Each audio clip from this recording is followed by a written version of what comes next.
ஓம் கணக்கம்பட்டி சத்குருவே சரணம். சத்குரு ஞான வள்ளலை சரணம். என் அன்பின் பிள்ளையே, நான் எத்தனையோ தடவை நான் இந்த உண்மையை உன்னிடம் சொல்வதற்கு வந்து இருக்கின்றேன்.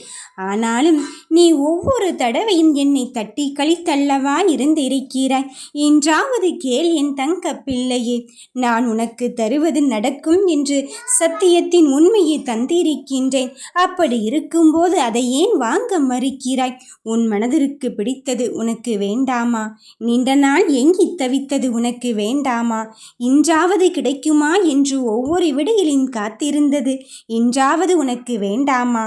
என் தங்க பிள்ளையே, நீயோ நினைக்கலாம் இரவோடு இரவாக எப்படி மாற்றம் நிகழும் என்று. தருவது யார் என்று நினைத்து கொண்டு இருக்கின்றாய். சர்வ சாதாரணமானவனா? இல்லை என் பிள்ளையே, சகலத்தையும் அறிந்தவன், சர்வமாக இருக்கவன். அப்படி இருக்கும்போது உன் விதியை மாற்ற எனக்கு ஒரு நொடி போதாதா? இதோ உனக்கான விஷயத்தை உனக்கென்று தருவதற்கு நான் முடிவெடுத்து விட்டுத்தான் இந்த நாளில் தேர்ந்தெடுத்திருக்கின்றேன். கேட்டது கேட்டபடியே கேட்ட நேரத்திலே நான் தேதியும் குறித்து விட்டு இனியும் என் செல்ல பிள்ளைகளை காக்க வைக்க கூடாது என்பதில் உறுதியும் தெளிவும் மன தைரியத்தோடும் நான் வந்து இருக்கும் போது நீ யாருமில்லை என்ற அச்சம் எல்லாம் பயம் கொள்ளவே வேண்டாம். யாருக்காகவோ எதையோ இழந்து இப்பொழுது நீ யாருமில்லாமல் தன்னந்தனியாக உன் போராட்டத்தை கையில் எடுத்திருக்கின்றாய். மற்றவர்கள் எல்லோரும் உன்னிடம் பேரும் புகழும் இருக்கும் போதெல்லாம் நீ அழைக்காமலே வந்து சேர்ந்தார்கள். உனக்கு என்ன தேவை என்று சூழ்ந்து கொண்டார்கள். அப்பொழுது உன்னிடம் பணமும் பேரும் புகழும் அவ்வளவு இருந்தது. ஆனால் இப்போது நீ அழைத்தால் கூட என்னாவென்று கேட்பதற்கு யாருமில்லையே என்று உன் அழுகையின் குரல் எனக்கு கேட்கிறது என் தங்க பிள்ளையே. ஏனென்றால் உன் விதி மாறிவிட்டது. உன் கரும வினை உன்னை சூழ்ந்து விட்டது. அதனால் எதையெல்லாம் இழக்கக்கூடாது என்று நினைத்து கொண்டு இருந்தாயோ அதையெல்லாம் இழந்து விட்டாய். உன் தன்மானத்தை இழந்து விட்டாய். உன் சுய மரியாதையை இழந்து விட்டாய். உன் சுய சம்பாத்தியத்தை இழந்து விட்டாய். அதனால் இப்பொழுது நீ ஒன்றுமில்லாதவன போல் உணர்ந்து கொண்டு இருக்கின்றாய். அதனால் அத்தான் மற்றவர்களும் உன்னை அங்கு புறம் தொள்ளி போகின்றார்கள் என் பிள்ளையே. ஆனால் இந்த அப்பனால் முடியுமா என தன் பிள்ளை எவ்வளவு கஷ்டப்பட்டாலும் எவ்வளவு வறுமையில் பொன்பட்டாலும் ஒரு அப்பனுக்கு தன் பிள்ளை செல்ல பிள்ளைதானே.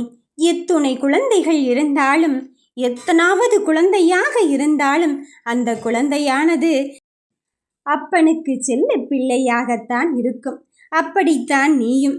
நீ அங்கு கடைக்கோடி மூக்கில் நின்று கொண்டு அப்பா என்னை ஏன் பார்க்க மறுக்கிறாய், ஏன் என் கஷ்டத்தை கேட்க மறுக்கிறாய், கண்மூடி விட்டாயா என்று என் ஜீவ சமாதியில் நின்று அழுது கொண்டிருக்கின்றாய்.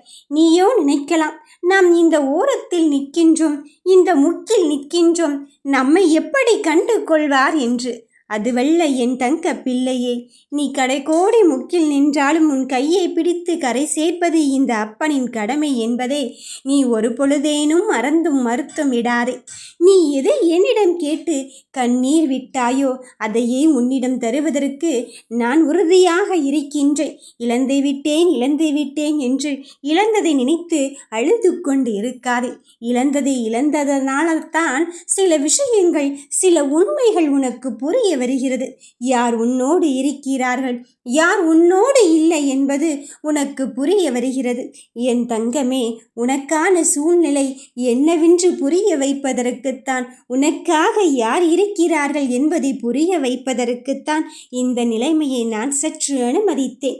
இப்போதாவது உனக்கு புரிந்து விட்டதா இந்த அப்பனை தவிர உனக்கு யாருமே உண்மை இல்லை என்று? அதன் பிறகும் மனம் குழம்பவே வேண்டாம். அதன் பிறகும் நீ சற்றும் யோசிக்கவே வேண்டாம். உனக்குள் நான் இருந்து உன் வாழ்க்கையை முடிவாக்கி நான் உனக்கு வெற்றியின் வாக்கை மட்டும்தான் தருவேன். நீ கேட்டதை மட்டும்தான் தருவேன். என் செல்ல பிள்ளைகளின் மனதிற்கு பிடித்ததை மட்டும்தான் கொடுப்பேன்.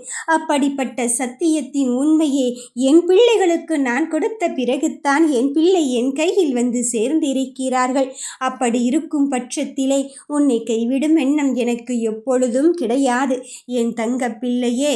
சட்ட சிக்கல்களை தாண்டி, மன சிக்கல்களை தாண்டி இப்பொழுது உனக்கான வெற்றி வாகை சூடும் தருணம் வந்து விட்டது. அதையெல்லாம் கடந்து விட்டு வந்தாச்சு. இனி பழையதை நினைத்து என்னவாக போகிறது? கடந்தது கடந்ததாகவே இருக்கட்டும். மலரும் நினைவுகள் நல்லதாக இருந்தால் மனதோடு வைத்துக்கொள். இல்லை என்றால் அதை கடந்துவிட்டு உன் அடுத்த காரியத்தை செயல்படுத்தி கொண்டு இரு. எல்லாம் நல்லதே நடக்கும். வாழ்க வளமுடன்.